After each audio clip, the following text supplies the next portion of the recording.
Hello everybody.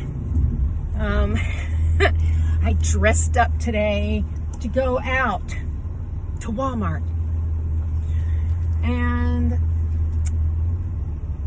I don't even know where this is going, except that if you think that everything is going to go back to normal, or that most of the people that watch me, I guess, or watch my channel, you wouldn't think so. But if there's anyone out there, first of all, if anyone out there does not know Jesus, if you're sitting on the fence, if you think this is all a bunch of nonsense, that, whatever you think, if you have not believed on Jesus, I implore you to turn to Him now. You know that this world is crazy right now. Anybody would say that. People are either going out of their minds, having to stay at home, or they are depressed, or, I have students that I teach, and we have a Zoom meeting. I don't really call it a class because it's a Bible class, and I just want to see how they're doing. And it's really hard for me because I really want to say to them, things are not going to be normal anymore. And they have hopes and dreams, and they're just kids. And it's really difficult because I want them to see that Jesus, His return, or looking to Him, is really the only treasure, really. And I think what's really difficult for me is that I find it hard to express to people, mainly Christians. These are people that are my family, that are all believers, that love Jesus, close friends, people that I know that are believers, who really don't want to talk about or think about or believe that Jesus is at the door, that He's really returning very soon. And they look at you like you've got three heads, or it's like, as Greg Jackson said, you just get crickets. You don't get any response at all. They just sort of look at you glazed over. And I honestly cannot understand how a believer, I honestly don't know how a believer cannot see it, or that doesn't desire who doesn't love His appearing. It baffles me, and I kind of understand it. I understand the normal bias. We can't imagine a world being, we just can't imagine things being different, even though right now we are in this is different. Who would have thought 2 months ago that the whole world would be on lockdown? We were hearing things out of China. We were hearing a lot of things, but we never thought it would do this. And so the new normal is going to be way off from normal, if there is even any kind of normal. The way I see this, I go back and forth as to what there is a sickness out there, but I don't think it's what they're saying it is. I really don't.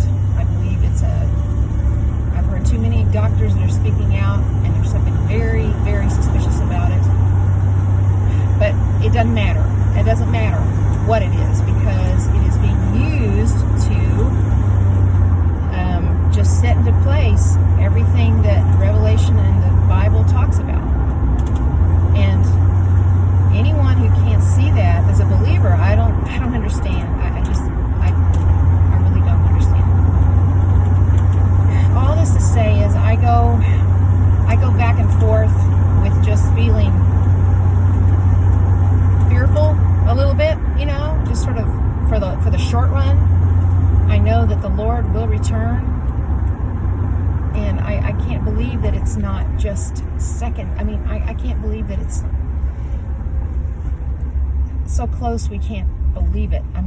It just seems like everybody's holding their breath and pressing their face against the glass, and what all those expressions are.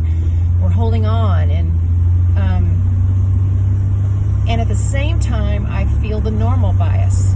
You know, that feeling of, it's so unbelievable, I can't wrap my mind around it kind of thing.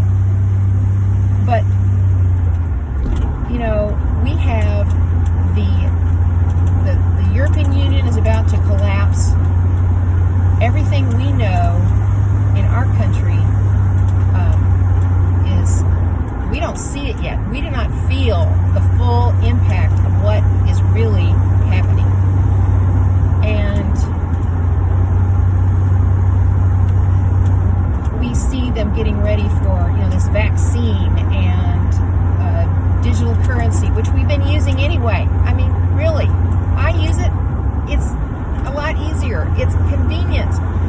And the name of convenience is such a strong pull in this world. And then you've got Macron and the Pope. And, I mean, I don't know who the AC is. I go back and forth with ideas. There is this spirit of Antichrist. No kidding. But the thing is that things are going so fast all of a sudden. This is what it's like. I've had 8 kids, guys. I've had 8 children, my own children. I say yes to drugs when it comes to having a baby, okay? I had my first and second to last child with nothing, and I need all the help I can get, because I can tell you that childbirth is no joke.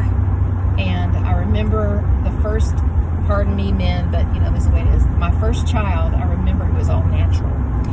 And you're supposed to relax and do all this stuff. And I could not, I had to tense something. And I had my husband's hand in mine. And I remember he said, "You're going to break my fingers." And I was trying to relax everything else, except I had to squeeze on something. And I remember thinking, they can do anything to me. It will not be this hard. It will not hurt this much. I mean, it was incredible. And those of you women who have no problems like that, who just, you know, it goes like a breeze, well, great for you. But for me, it wasn't. Anyway, the point I'm saying is that childbirth, you know, at first you have these little pings and pangs and everything, and then as it gets closer to the birth, it is just unbelievable. And I think that's what we're feeling. We have in the last week, compared to then the last 2 weeks, compared to the last month, compared to the last 3 months, it's been just like acceleration. And every day there are more than one thing that happens that, to me, make it so clear that, you know, the Lord's about to wrap this thing up. And what's hard to communicate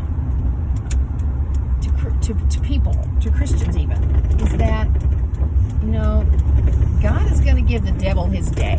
I mean, he's going to let him loose for a while. And that's going to be hell on earth. And we get a taste of it every once in a while as we look through history and as we see the atrocities of things. But we have no idea what the ultimate will be. But before the gloriousness, before the best, there's got to be the worst. And that's where the tension lies, I think. And honestly, guys, I am not looking for America to be great again. I am not, and even though it makes me sad, as an American, I love my country, and I grieve, and it makes me really sad. But you know, the Lord is going to make a new heaven and a new earth. And I believe that He also values the nations. You know, He talks about the nations will you know, come into the New Jerusalem, and I believe that the distinctiveness of the nations is important to Him. There are many things that we don't understand about, you know, heaven and about the final, you know, when everything is all said and done. But I know this, that God redeems everything, and nothing will be lost. He will redeem it all. And so even though there is a sadness to what we see in our country right now. We can rest assured and trust that the Lord is going to wrap this up, and he's going to do it. He's going to be on time for the things that we face. He's going to give us the strength. He's going to be able to do things that he never was really able to do because we've been so self-sufficient, and they're just going to be, it's going to be glorious. But for any of you that do not know Jesus, and I want to talk to you, the people that maybe, I don't know if I'm saved or not. Look, Jesus has made it simple. All you do is believe on him. Believe what he says. Believe that he died for you, that he paid it all. He paid for the process of, once you turn to him, the whole process of being sanctified. That means being made more like him. He is going to finish the work. It's not up to you. Just believe what he says. Turn to him. Trust him. That's all it is. It's really not even a prayer. It's simply turning to him and believing who he is. Anyway, take heart, believers who are loving his appearing. I don't have anyone really around me that I can talk to. My husband now, he's getting to the point now where he is starting to pay attention. But for the most part, I don't have anyone that I can really talk to about the things that I really want to say. And just pray for me too, that I'll have boldness in the words to say to people who need to hear. Because most of the time when I say things, I feel like that it just comes out sounding irrelevant. Like it just doesn't. And I do pray he comes soon. Sometimes it's like I'm going, God, if this goes back to normal, I will be so depressed. Because I really want him to come. And I want things, he's stirring everything. And people are turning to him. They are. He's doing what we can't do. And even though the devil is doing things, the devil is God's devil. He can't do anything beyond what the Lord allows him to do. And then God has a much greater, he is the Lord of all of it. So take heart, everybody. Those of you that love his appearing, and I'm talking to myself, and keep looking up. Maybe it'll be today.